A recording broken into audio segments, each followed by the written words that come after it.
Bonjour à tous chers abonnés, j'espère que tout le monde va bien, moi ça va. Alors là pour faire le pronostic du quintet de demain à Chantilly. Avant ça, écoutez, on va faire l'arrivée d'aujourd'hui qui est à Saint-Cloud, l'arrivée le 13, le 6, le 11, le 4 et le 12. Dans la section 6, vous avez le 6 et le 4. Ça vous fait le 2 sur 4. Bon, il ne paye pas beaucoup, hein, c'est des petites cotes. Hein. Et vous avez le 11 pour mes abonnés payants. Voilà, il nous manque ce 13 et ce 12. Allez, on s'en va donc pour demain à Chantilly. C'est le prix chaîne du coup de foudre. Alors c'est du plat, PSF, 1900 mètres, 16 partants, une allocation de 55 000 €, c'est un handicap divisé et une corde à droite. Vous n'avez pas de cheval qui a été supplémenté. Le passé de la course. Donc l'année dernière, il y avait le 2, le 12, le 16, le 4 et le 7. Les cordes, important les cordes, 1, 2, 13, 16, 9 et 11. Et les cotes, 6, 9, 39, 28 et 19. Ils faisaient 335 000 € dans l'ordre. Donc attendez-vous à avoir des surprises. Et je vous en ai mis quelques-unes, même pas mal d'ailleurs. Donc après, c'est vous qui ferez votre sélection. Allez, on part en tête avec mon pronostic. Et bien moi, je pars en tête directement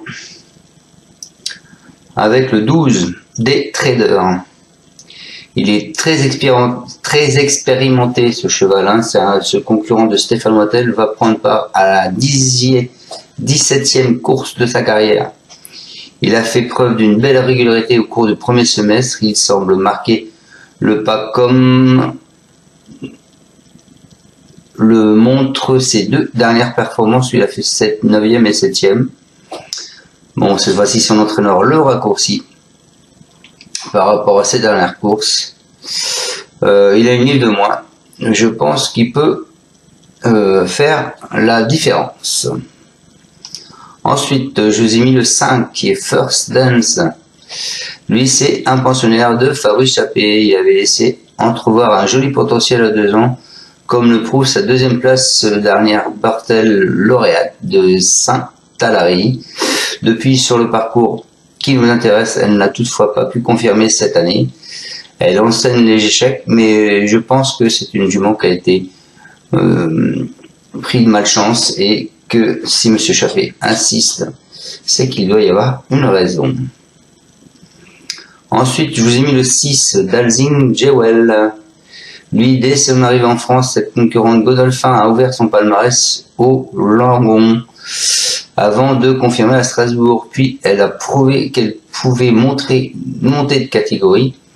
Elle reste sur une bonne 3e place dans le quintet du 21 septembre sur le gazon. C'est une jument qui est régulière. En outre, elle va se lancer avec la confiance de son mentor. Elle peut être dans le coup. Ensuite, encore un cheval que pas grand monde va vous donner. Je vous ai mis le 3 qui est Zadak. C'est un ancien pensionnaire d'André Fabre.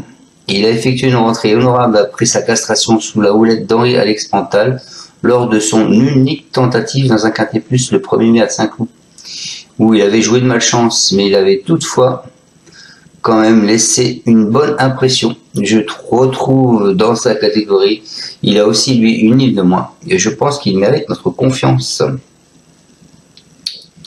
Ensuite, je vous ai mis le 16, les amis. Le 16 qui est Gato Pardo, lui avec 5 podiums en 6 sorties, c'est un protégé de Paolo Ferrario. Il a dévoilé un certain potentiel dans les courses à condition lors de son avant-dernière sortie. Il a d'ailleurs offert une belle réplique à Awak Power, prix en valeur 45 cette fois-ci. Pour son premier quintet plus, il semble bien placé au poids. Voilà, je pense qu'il malheureusement il a arrêté du numéro à la corde qui est le 15 il me semble, mais comme je vous l'ai dit tout à l'heure, ça arrivait quand même. Donc je pense qu'il peut tirer son épingle du jeu.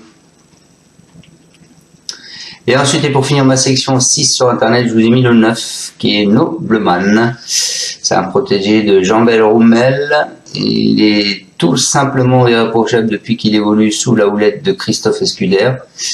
Lors de son premier quintet plus, il avait pris une bonne 5e place sur une distance pourtant un peu plus courte.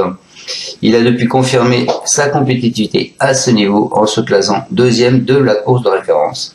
Si tout se passe bien, il ne devrait pas taper loin.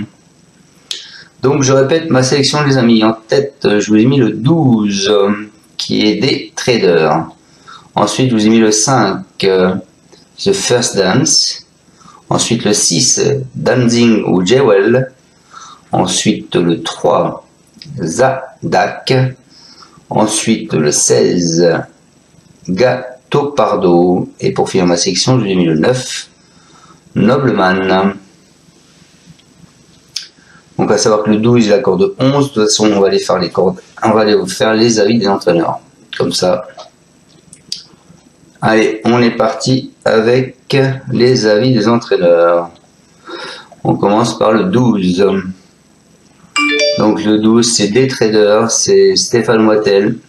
C'est Madame qui va le monter. Il nous dit, il a couru correctement en dernier lieu. Comme je le trouve un peu plus en forme, j'espère un comportement encore meilleur. Le raccourcissement de la distance jouera en sa faveur. Et la PSF ne le dérangera pas du tout. Voilà pour ce des traders. Ensuite, je vous ai mis le 5. Donc le 5, c'est Fabrice Chappé, c'est 2 Muro. Bon, on n'a pas l'avis de Monsieur Chappé.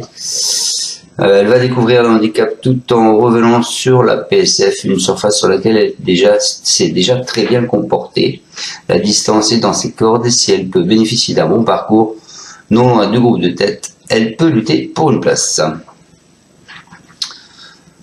Voilà pour mes deux bases, le 12 et le 5. Ensuite, mon cheval de coup de cœur, je lui ai mis le 6, Dazzling Jewel. C'est Henri-Alex Pantal, c'est Barzalona, l'accord de 9. Il nous dit elle a bien couru en dernier lieu dans cette catégorie. Je pense que la PSF ne va pas la déranger. Ensuite, je vous ai mis le 3 en surprise, le 3 qui est Zadak. En alerte, pardon, à Henri-Alex Pantal.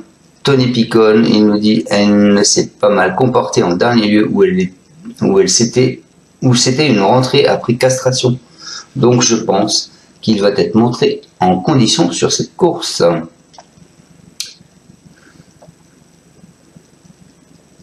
Donc je vous ai fait un doublé à Monsieur Pantal, si vous avez bien remarqué. Et ensuite, je vous ai mis donc le 16 en surprise. C'est Gato Pardo.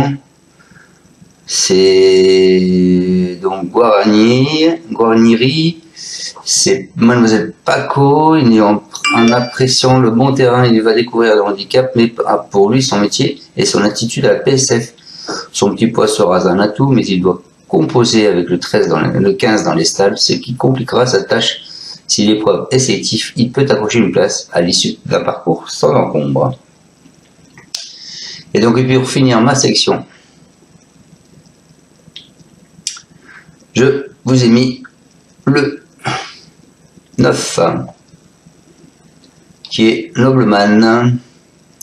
C'est Christophe Escuder avec Grand Dain. C'est un super cheval, pris à une valeur à laquelle il devrait gagner un quintet. La dernière fois, il a été battu sur le poteau par un cheval très correct. Il va de l'avant, il peut être un peu chaud, il faut bien le détendre pour qu'il puisse bien respirer. Mais c'est un cheval qui a beaucoup de qualité et qui devrait s'imposer à ce niveau assez rapidement. Voilà pour ce 9. Bon, ben, j'espère vous avoir bien pronostiqué ce quintet. Vous pouvez mettre un pouce ou pas. Et je vous retrouve demain pour le pronostic du quintet de Saint-Glamier pour le GNT. Ciao à tous et passez une excellente soirée. Ciao, ciao. Merci de me suivre. Tu es parieur hippique, tu as forcément besoin de la Kazakh.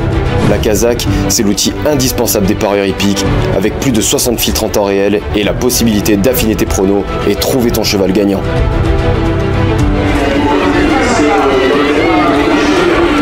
La Kazakh, l'outil indispensable des parieurs hippiques et des passionnés.